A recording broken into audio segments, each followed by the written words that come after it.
Bismillahirrahmanirrahim. Assalamualaikum warahmatullahi wabarakatuh.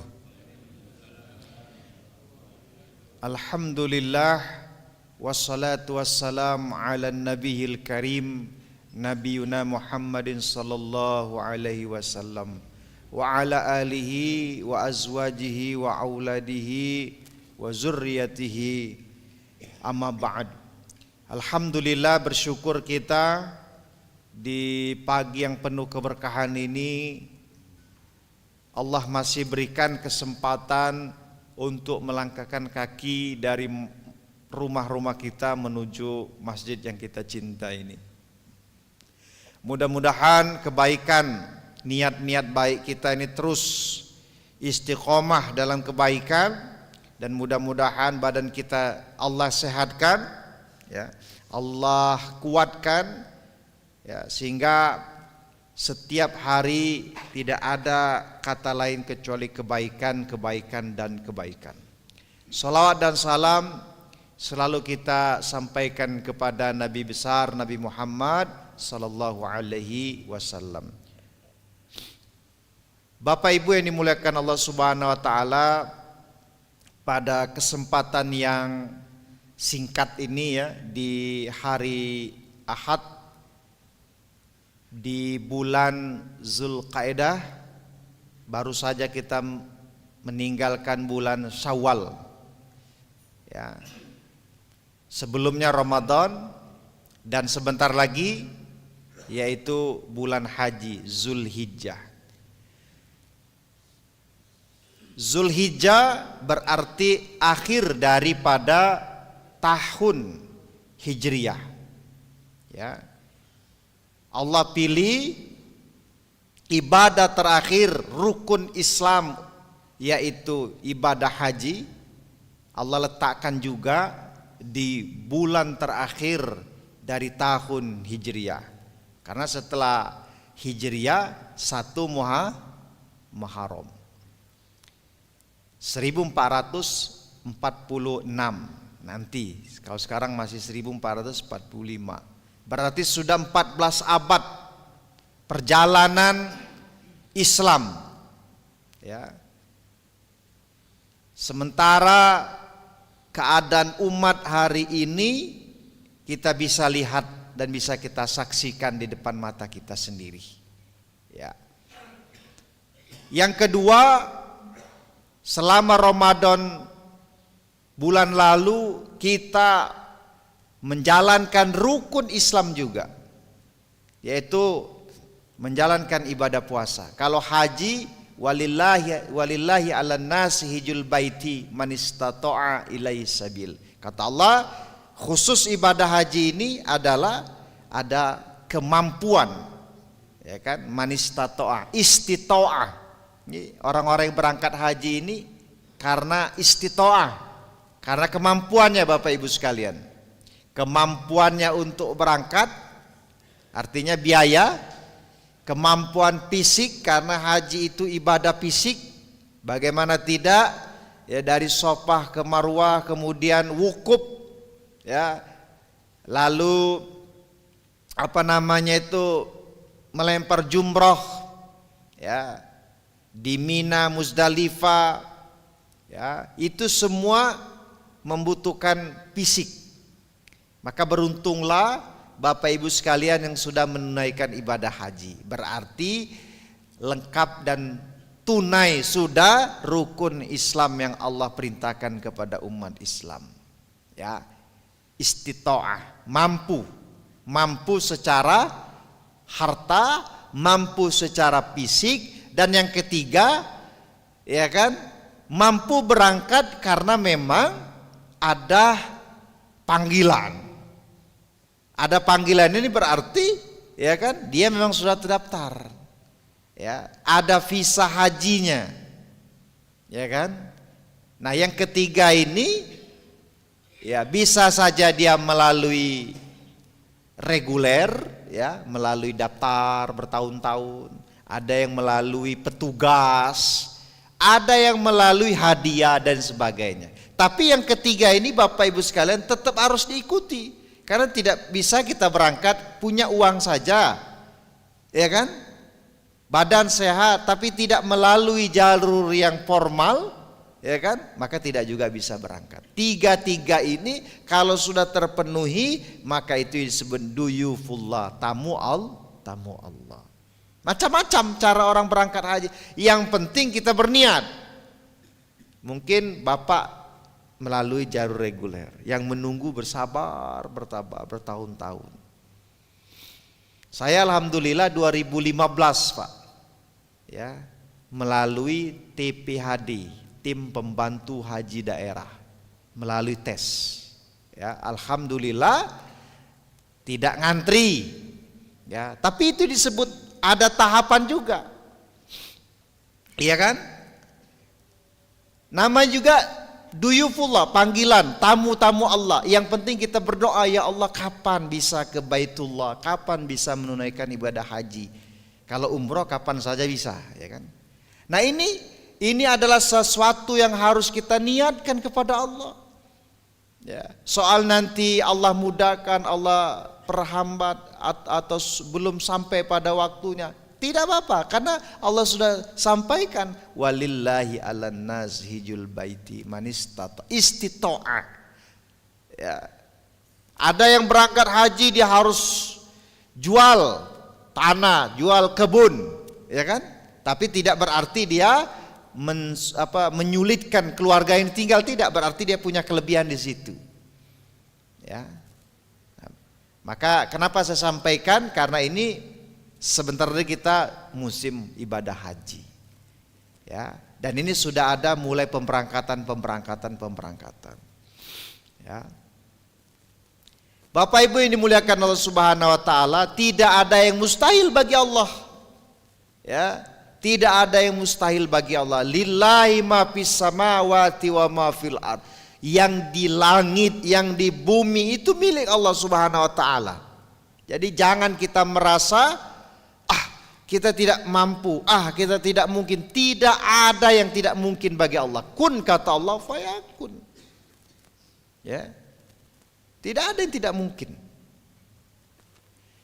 Sama kita di mata Allah, tidak ada beda. Yang membedakan kita ini yakin atau tidak kepada Allah, begitu kan?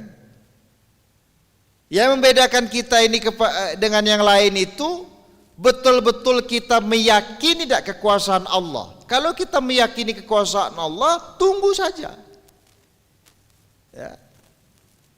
Tapi kalau kita ragu, kalau tidak yakin, ini yang kadang membuat kita sendiri tidak bisa mencapai apa yang kita inginkan. Maka kan banyak teori-teori lah, ya, bahwa keyakinan itu, ya, setengahnya daripada kesuksesan. Keyakinan itu separuhnya dari sebuah keberhasilan.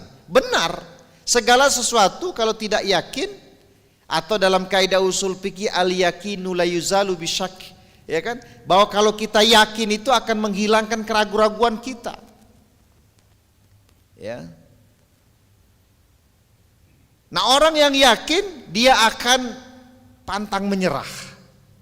Maka salah satu dari makna takwa itu adalah yakin, kan.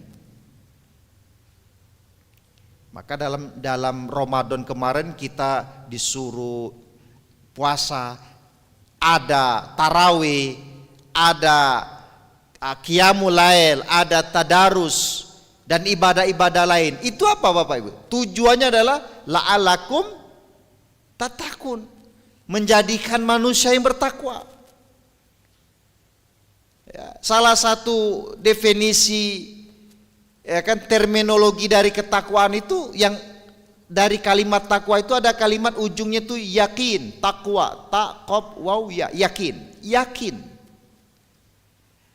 Maka dalam kaidah usul fikih juga ada istilah mafhum mukhalafah, kan? Mafhum mukhalafah dari yakin, ragu.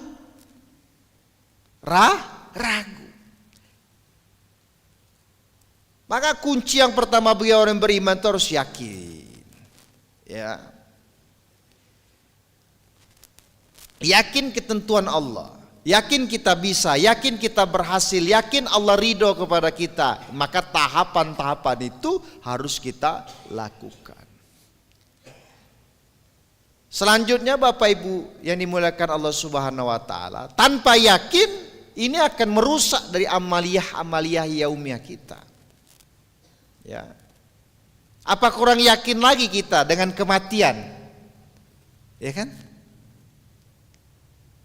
Kalau mau melihat manusia itu tidak berdaya lagi, lihatlah ketika dia sudah terbujur kaku, alias mati, Pak.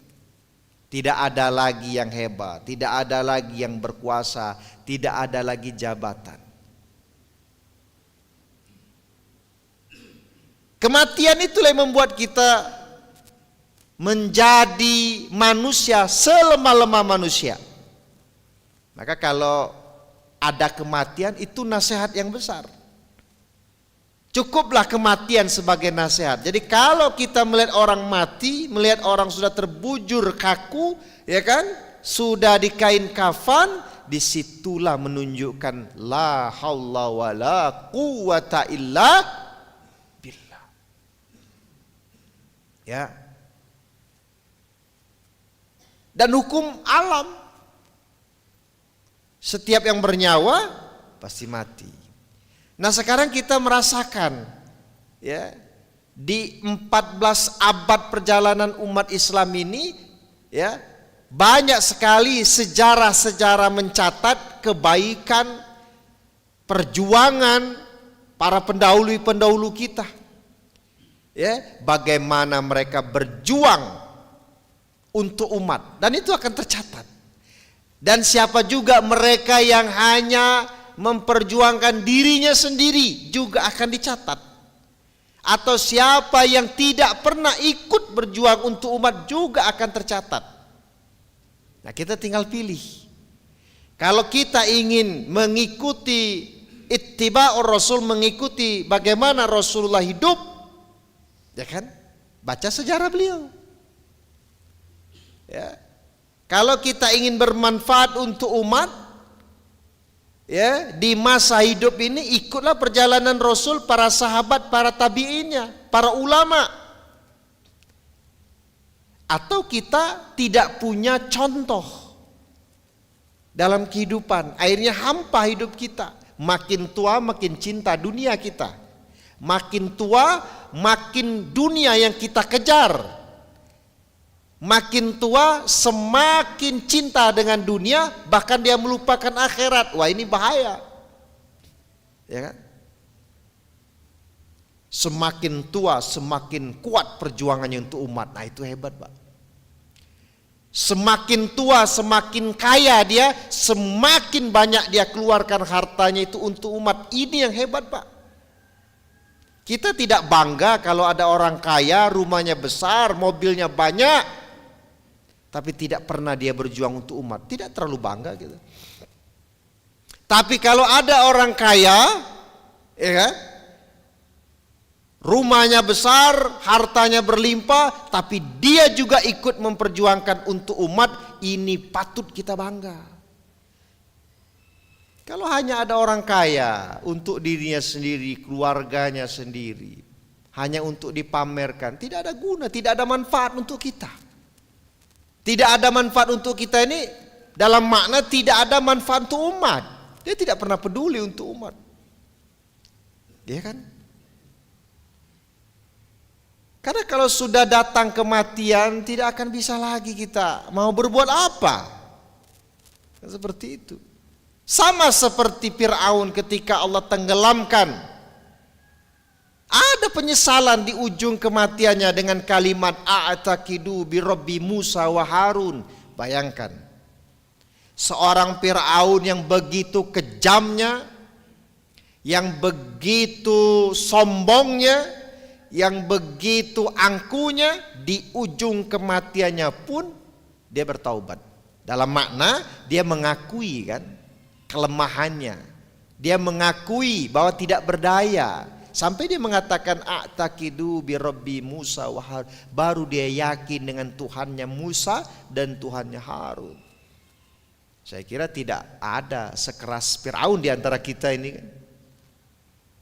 Nah inilah kenapa kita harus ikut duduk di majelis. Kenapa kita harus dekat dengan ulama? Kenapa kita harus duduk dengan para ahli ilmu? Supaya kita ada frekuensinya, ada volumenya, ya kan? Untuk umat. Ya. Tidak ada yang kekal di muka bumi ini. Maka sering kita mendengar al-baqa lillah, yang kekal hanyalah Allah. Siapa ya dulu mereka yang punya jabatan, ya kan? Siapa mereka dulu yang hebat? Kan selesai juga pada akhirnya. Apa yang diingat orang? Kebaikannya. Bukan pangkatnya, kebaikannya. Orang tuh sama saja, yang membedakan cuman baju, Pak. Mereka kalau lagi dinas, ya kan, itu saja yang membedakan. Ada bintangnya, ada tongkatnya, ada baretnya, lepas bajunya, ya kan, sama seperti orang biasa. Orang itu dihormat karena pakai baju, Pak. Terhormat dia. Ada bintangnya, ada baretnya, ada tongkatnya, bisa tunjuk, bisa nur orang. Ini ada masanya, Pak.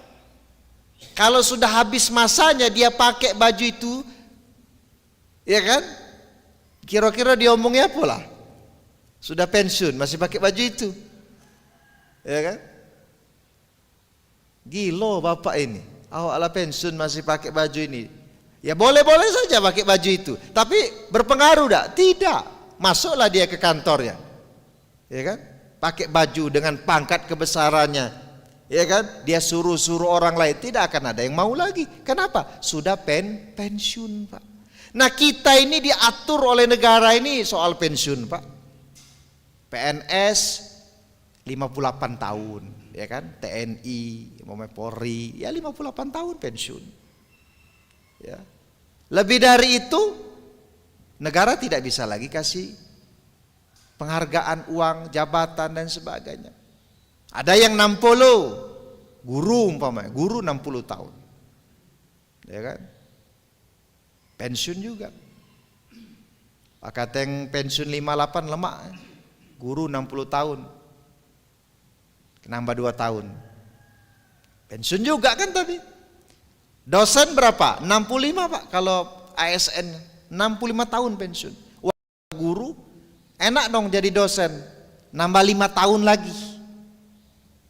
Tapi setelah 65 kan pensiun juga. Walaupun badan sehat, masih bisa ngajar, stop. 65 tahun pensiun kata undang-undang. Tidak bisa lagi dibayar oleh negara. Ini saya ingin memberikan sebuah analogi, Pak, soal kehidupan. 65 pensiun. Walaupun dia bisa ngajar, walaupun dia bisa masih, tetapi secara undang-undang untuk uang negara stop. Soal dia ngajar di tempat lain kan lain ceritanya. Atau dikaryakan lain ceritanya. 65 pensiun, Pak. Lalu dosen ini sebelum pensiun dia melakukan riset, penelitian, buat Scopus, jurnal internasional dan sebagainya, dapatlah gelar profesor, Pak. Naik lagi pensiunnya 70 tahun. Wah, kata dosen yang biasa ini lemak nih aneh nih. 70 tahun baru pensiun. Ya dia kan juga pengorbanan, meneliti dan sebagainya.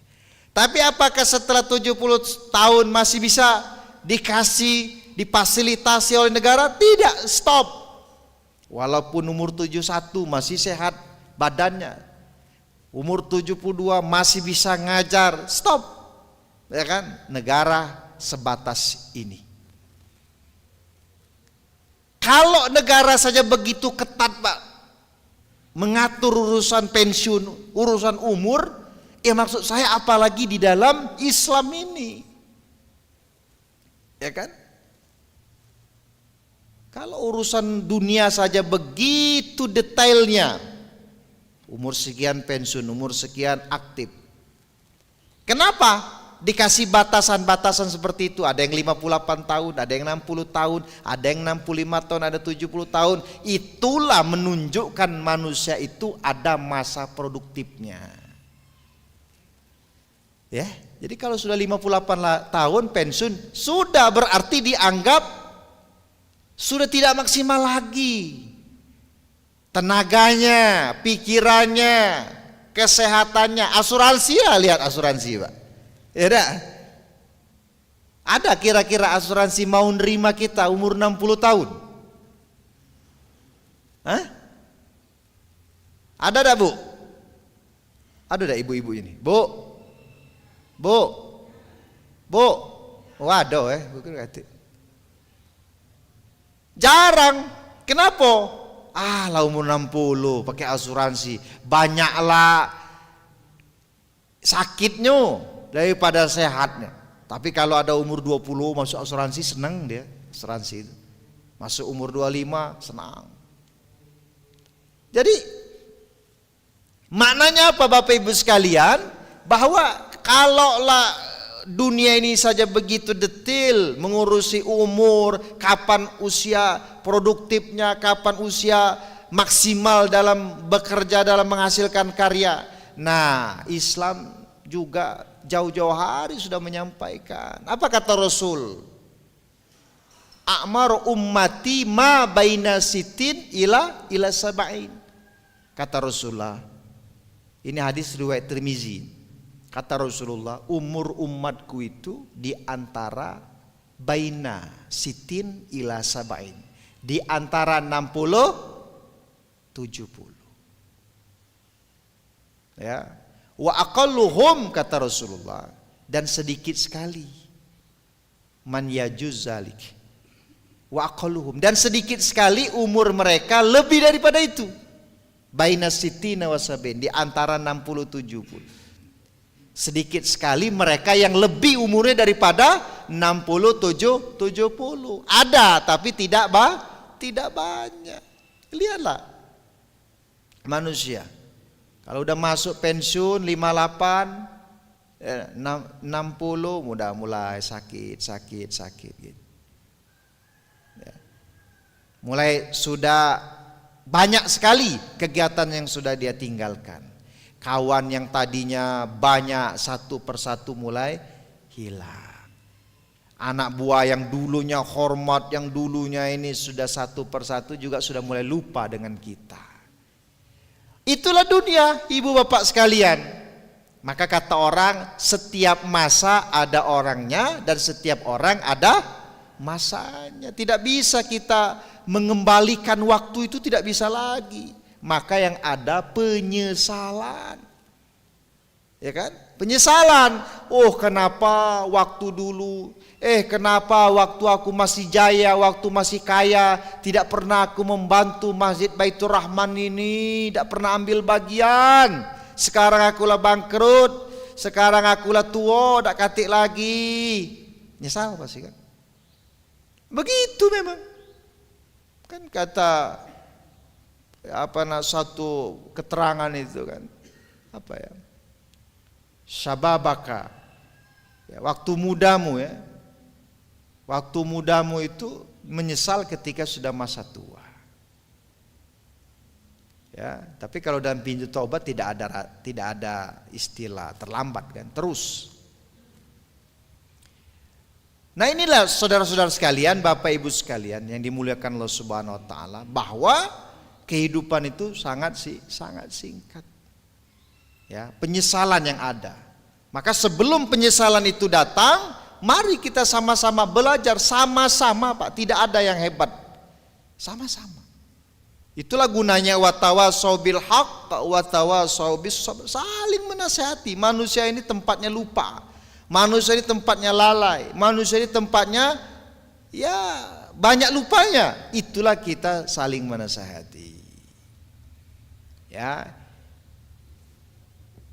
yang punya harta diketok hatinya supaya dia mau berbagi. Karena yang harta yang dia bagi inilah menjadi kebaikan jariah dia. Ya kan? Dia taruh bangun masjid. Ya, dia bangun umpamanya khusus WC ini biar saya. Ini Masya Allah. Setiap orang berwudu, setiap orang memanfaatkan akan menjadi kebaikan. Kenapa tidak pernah tahu? Ya tidak pernah diketuk hatinya.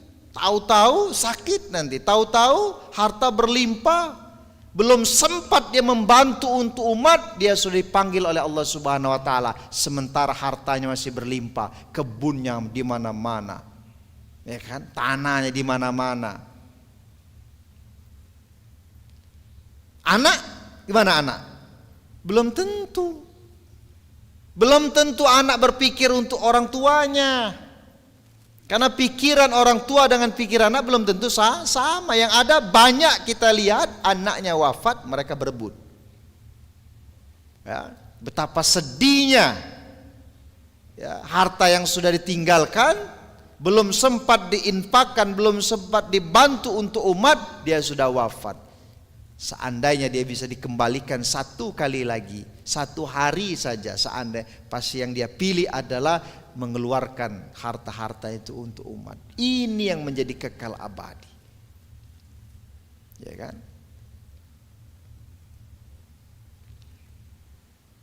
Saudara-saudara yang dimuliakan Allah Subhanahu wa taala. Ya. Nah, oleh karena itu, ya, mari terus kita saling menasehati, saling memberikan motivasi beribadah, ya kan, saling mendoakan, kemudian sedikit demi sedikit terus mempelajari, ya, kita baca sejarah Rasulullah, ya, baca sejarah sahabat Rasulullah.